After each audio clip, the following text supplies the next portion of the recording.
给猫打疫苗可能就是精心设计的骗局。打了疫苗的猫一般不会再有猫瘟。宠物店是不是告诉你猫都要去打3针疫苗，然后每年再打上1个加强针？这可能就是某些资本家编出来的谎言。否则已经打过疫苗的猫，它为什么还会得猫瘟？养猫人只要听到这个猫瘟，很多都会害怕的瑟瑟发抖。因为猫咪一旦感染上猫瘟，那可能是9死1生，7天断生死。猫瘟前期，猫咪会出现没有精神、食欲下降，然后接着就开始出现呕吐、吐黄水、吐白沫，伴随着拉稀，接着就会开始不吃不喝，四肢抽搐，甚至拉红色的血便。这个时候你要去宠物店，花个几百上千的，还不一定能治好。其实这个猫瘟的前3天是最佳自救的黄金时间。今天我教你一个亲测好用的方法，几块钱可能就能够轻松搞定。用这个方法已经救了十里八村好多的猫了，真心希望我的经验能帮助到大家，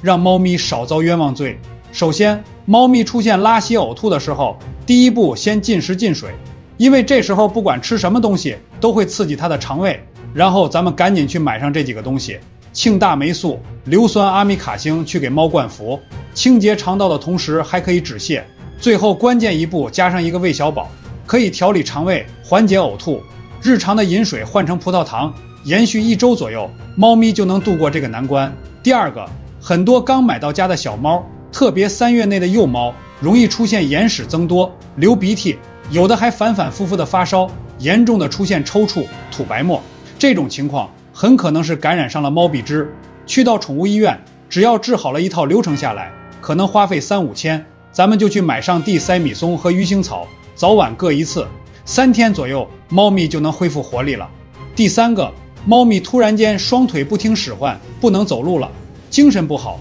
总是喜欢趴着，偶尔还会发出阵阵的惨叫。如果用手去轻微的触碰它，它都会疼得哇哇乱叫，严重的四肢瘫痪。这个情况你上宠物院还不太容易检测出来。其实这个大概率是猫咪神经炎的表现，咱们还是上药店去买上这个维生素 B1 以及甲钴胺片，早晚各喂1次，几天就能有缓解。第四个就是天气越来越热，很多猫猫出现奇怪的行为，比如说频繁的用右脚去抓挠自己，并且在家里的桌椅板凳上去蹭来蹭去，拖着屁股走路，躺在地上来回的打滚，看着又好笑又生气。这些反常举动可不是它在撒娇，其实是体内外寄生虫在搞破坏。它被咬得很难受，后期还会出现消瘦、掉毛、呕吐、拉稀、长期的软便等等这些情况，并且有很多这个寄生虫还是人畜共患的，尤其是家里边有抵抗力比较差的老人跟孩子。如果说不定期驱虫，就可能会传到家里的孩子和老人身上。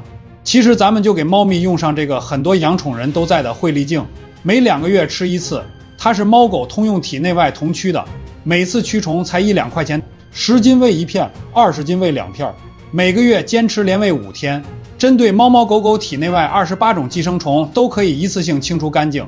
并且它是纯植物成分萃取的，不管是大猫小猫都是可以放心去用。猫猫吃完之后体内外干干净净，猫猫就会吃饭香，身体棒。如果说咱们身边不好买，或者担心买到假的，我把它放到我的橱窗里面了，需要的家人们点我头像，进橱窗就能找到。夏季是寄生虫虫卵爆发的季节，要为咱们家毛孩子和家人的健康做好保驾护航。